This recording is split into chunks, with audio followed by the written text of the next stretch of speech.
mais um episódio da série sobre a teoria dos erros. Nós já começamos a examinar no episódio anterior o erro de tipo essencial. Naquela oportunidade afirmamos que o erro de tipo essencial pode ser incriminador e não incriminador. O incriminador ainda pode ser classificado em proibitivo, que recai sobre um tipo penal que proíbe uma conduta, ou mandamental, tipo penal que determina a prática de uma conduta. Chegou o momento de nós examinarmos o erro de tipo essencial não incriminador. Comumente nos livros, nós encontramos como erro de tipo permissivo, ou seja, o erro que recai sobre um tipo penal que permite uma conduta que, de regra, é proibida. Você sabe, matar alguém é uma conduta proibida no ordenamento jurídico pela ameaça de uma pena que nós encontramos no artigo 121 do Código Penal. Então, quando nós lemos lá, matar alguém, o comando que tem implícito está por trás é não matarás. De regra, é proibido matar. Mas nós sabemos que em casos excepcionais nós somos autorizados a matar. Existem alguns tipos que permitem algumas condutas que de regra são proibidas. E você certamente vai lembrar que estamos falando das excludentes. Excludentes de ilicitude. Estamos falando do estado de necessidade, da legítima defesa, do exercício regular de direito, do estrito cumprimento do dever legal. Esses são os tipos permissivos. Não estou a afirmar que todos eles permitem matar. Não é isso. A legítima defesa, sim, é a excludente de ilicitude que melhor se adapta à hipótese de um matar alguém. Mas a gente sabe que o estado de necessidade também autorizaria a matar quando nós estamos ali diante de uma situação de risco em que há um conflito de bens jurídicos. O estrito cumprimento do dever legal e o exercício regular de direito, nós sabemos que são discriminantes, que são excludentes de ilicitude subsidiárias, ou seja, só entram em cena quando as principais do estado de necessidade e legítima defesa não encontrarem vez. Dito isso, nós precisamos só ajustar uma terminologia. Você sabe que eu posso chamar uma excludente de ilicitude como uma discriminante, ou ainda uma justificante. Aqui eu preciso chamá-las de discriminantes. E aqui eu estou em um cenário muito particular, uma discriminante putativa e uma excludente de ilicitude imaginária, que na verdade não existe. Mas o agente, por engano, por equívoco, pensa estar ao abrigo dessa excludente de ilicitude. Esse tipo de erro, tipo de engano, pode ocorrer em 3 situações diferentes. O sujeito pode se enganar sobre os pressupostos fáticos, sobre a situação fática, sobre aquele que incide no mundo real. O sujeito pode se enganar sobre a existência da excludente de ilicitude. Ou ainda, pode se enganar sobre os limites ou alcance de uma excludente de ilicitude. Precisamos examinar as 3 hipóteses. A primeira hipótese é aquela que ele erra sobre os pressupostos fáticos. Aqui o exemplo é mais conhecido. Aquele sujeito que se encontra com desafeto, que já o prometeu de morte. Esse desafeto faz um movimento brusco em direção à cintura. O outro, temendo pela sua vida, tendo crido veementemente que aquela promessa se cumpriria, pensando que o agente sacaria de uma arma, ele que também está armado, saca dele e atira. Então logo a pessoa cai e ele percebe que o celular é que estava tocando. E ali ele já percebe que na verdade o outro estava tentando pegar o celular que estava no bolso. Ele vai se responsabilizar pela morte do agente? Veja que o engano recaiu sobre uma situação fática. Recaiu no mundo real. Qual foi o evento aqui? Ele pensava que o outro sacaria de uma arma, quando na verdade o outro ia pegar o celular. Isso é mundo real, mundo fático. Mas essa hipótese se encaixa em um dos elementos essenciais da legítima defesa, qual seja a injusta agressão. Ou seja, ele pensava estar diante de uma injusta agressão, que na verdade não existia. Então nós temos aí um erro sobre o pressuposto fático, erro que está no mundo fático. Agora, é possível que o erro dele recaia lá no ambiente jurídico, sobre a existência de uma excludente licitude. Ele pensa que existe aquela excludente licitude, quando na verdade ela não é contemplada pelo ordenamento jurídico. O exemplo comum de todos os livros é a eutanásia. O sujeito tomado por um sentimento de compaixão, de amor, de misericórdia, ele desliga todas as máquinas que mantêm um ente querido. Repousa em paz, farei por ti o que eu gostaria que tu fizesse por mim. Desliga todas as máquinas. A máquina que está mantendo a circulação corpórea, a ventilação da pessoa, a respiração. Ele desliga todas as máquinas, a pessoa realmente vem a óbito. Naquele momento entra uma enfermeira, religa as máquinas, tenta a ressuscitação, de forma inexitosa, olha para ele e diz: você vai ser responsabilizado por homicídio. E ele diz: não, eu estou ao abrigo da excludente licitude da eutanásia. Ocorre que essa excludente licitude não existe no ordenamento jurídico brasileiro. Ou seja, nós estamos com um problema aí, não no mundo real, e sim no mundo jurídico. Ele pensa estar ao abrigo de uma excludente licitude que na verdade não existe.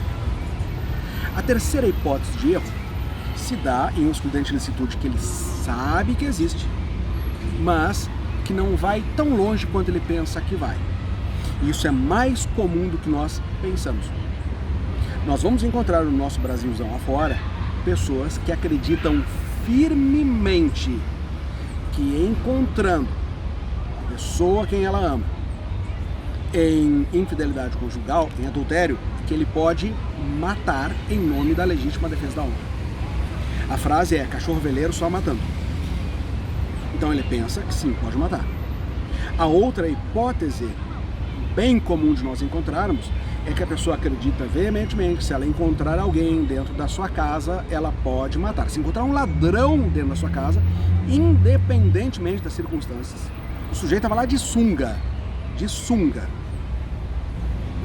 perfeitamente visível, não estava armado, não tinha faca e já estava correndo, já estava em fuga, porque ele na verdade estava lá furtando as roupas do varal. Isso é um craqueiro, um pedreiro que estava levando o que ele acha pela frente para trocar pela pedra.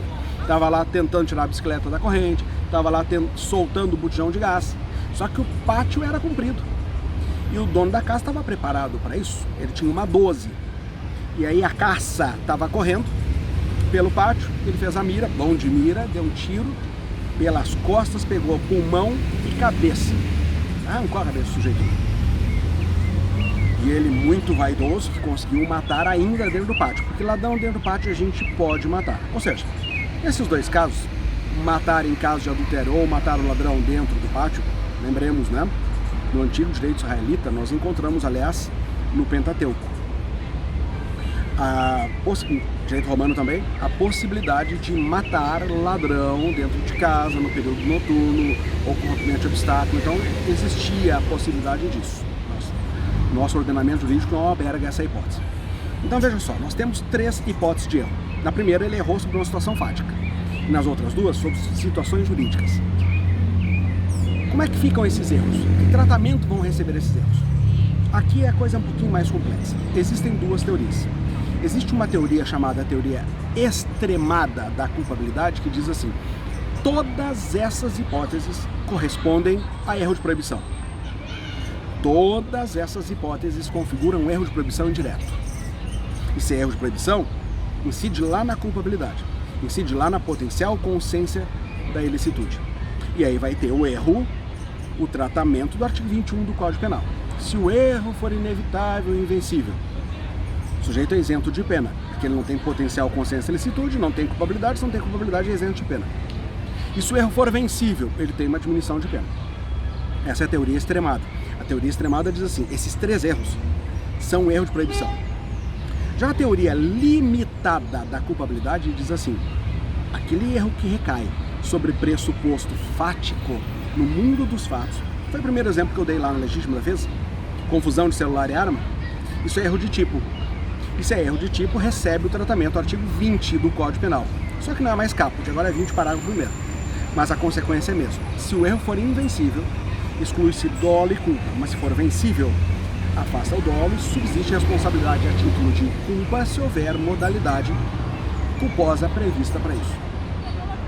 Veja só, essas teorias, no final das contas, extremada e limitada, só discutem realmente a natureza jurídica dessa primeira hipótese de erro. Erro sobre os pressupostos fáticos. Porque ninguém tem dúvida que os outros dois são erros de proibição mesmo. E aí eu vou tratar contigo no vídeo de erro de proibição.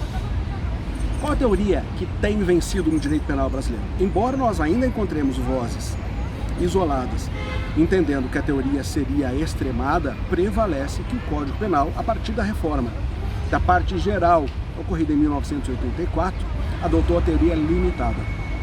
Ou seja, sempre que o erro do agente recair sobre os pressupostos fáticos, nós vamos aplicar o disposto do artigo 20, parágrafo 1º do Código Penal. Se o erro for invencível, afasta dolo e culpa, mas se for vencível, afasta dolo e subsiste responsabilidade culposa se houver previsão de modalidade culposa para aquele tipo penal. Então veja, no exemplo que eu te dei da legítima defesa putativa, da legítima defesa imaginária, então nós temos realmente a incidência do 20, parágrafo 1º.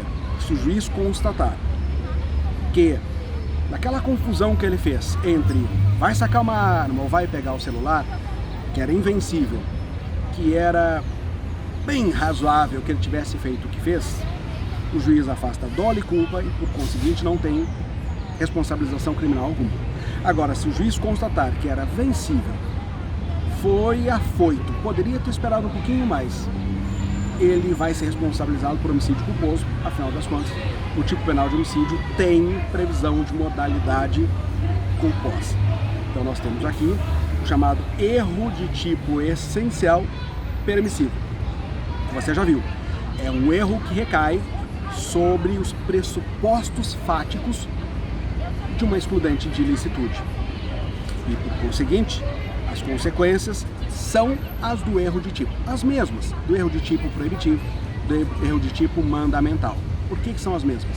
Porque nós continuamos no erro de tipo essencial.